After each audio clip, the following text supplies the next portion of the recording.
नमस्कार दर्शकों, मैं आपके साथ अनुपम सिंह और आप देख रहे हैं स्टार न्यूज प्लस चैनल। और आइए अब हम नजर डालते हैं आज की कुछ खास और मुख्य खबरों की ओर।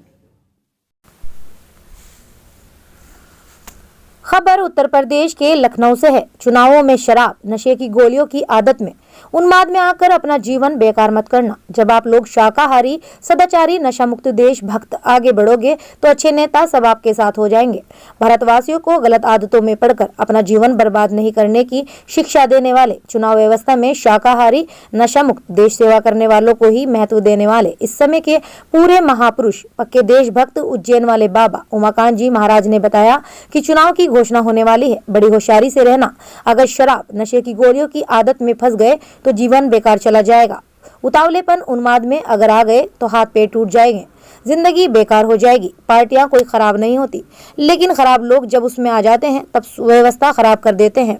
सुभाष की एक घटना से महाराज जी ने समझाया कि अब शाकाहारी, सदाचारी, नशा मुक्त देश सेवा, कुर्बानी देने वाले नेता अब खत्म हो गए हैं। जो थोड़े बहुत हैं दबे हुए हैं, लेकिन जब आप लोग शाकाहारी, सदाचारी, नशा मुक्त देशभक्त आगे बढ़ोगे तो वे सब जरूरत पड़ने पर आपके साथ हो जाएंगे। अब इधर आ रहा है, जैसे तहजिया उठती है तो सब छाती पीटने लगते हैं। ऐसे यानी ऐसे ही जैसे शादी ब्याह होता है तो सब उसमें झूमने लगते हैं जब बाजा बजता है। ऐसे ही आ रही है क्या इलेक्शन, चुनाव की घोषणा होने वाली है। अब उसमें बड़ी होशियारी से रहना, नहीं तो शराब के नशे में या अगर नशे की गोलियों की आदतों में फंस गए तो जीवन बेकार चला जाएगा। उतावलेपन में अगर आ गए, उन्माद में अगर आ गए तो हाथ पैर टूट जाएगा, जिंदगी बेकार हो जाएगी।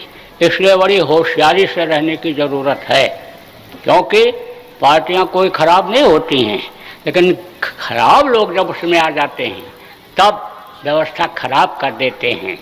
नेता पैदा हो गए, नेता हर पार्टी में नेता।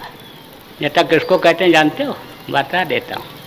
एक जमींदार था, बड़ा आदमी, तो उसका लड़का पढ़ लिख करके आया तो उसने सोचा कि देखें ये किस विचारधारा का होगा, खेती गृहस्थी करेगा, किसानी करेगा कि व्यापार करेगा कि और कोई काम करेगा, अधिकारी कर्मचारी बनना चाहेगा। तो जमींदार बुद्धिमान था, उसने कहा इससे पूछेंगे तो नहीं बताएगा, तो देखें किस विचारधारा का होगा। तो उसने क्या किया, एक कमरे में टेबल के ऊपर गीता पुस्तक रख दिया और एक नौजवान औरत को बैठा दिया और शराब की बोतल रख दी और सस्ते का ज़माना था, 100 रुपया का नोट रख दिया और कुछ मांस के टुकड़ों को तलवा करके रखवा दिया और लड़के से कहा बेटा देखो ये तुम्हारे उपभोग की चीज़ें हैं, इनमें से जो तुमको पसंद हो उसको तुम प्रयोग कर सकते हो। सोचा कि हम इसी से अंदाज़ा लगा लेंगे किस विचारधारा का होगा। तो लड़का गया तो क्या किया, गीता को उठाया और सब मस्तक में लगाया, बगल में दबा लिया पुस्तक को और फिर मांस खाया। यानी फिर गीता पुस्तक उठाने के बाद यानी नोट को उठाया और फिर जेब में रख लिया और फिर मांस खाया और शराब पिया और औरत का हाथ पकड़ा और चल दिया। तब पिता ने कहा भाई ये तो पक्का नेता होगा, पक्का नेता है, इसके अंदर सारे नेताओं के गुण हैं, ये पक्का नेता होगा।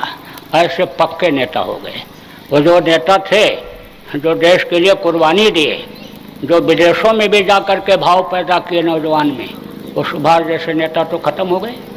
अरे नौजवानों, जब जापान सुभाष पहुँचे तो उन्होंने कहा कि मेरा देश इस समय पर खतरे में है, यानी आज़ादी खतरे में है, हम आज़ाद करना चाहते हैं देश को, लेकिन होने की उम्मीद नहीं है, तो तुम लोग मेरा साथ दो। तो नौजवान ने कहा किस तरह से साथ देने की ज़रूरत है। तो कहा कोई नौजवान अगर अपनी कुर्बानी देने के लिए तैयार हो जाए तो मेरा देश आज़ाद हो सकता है।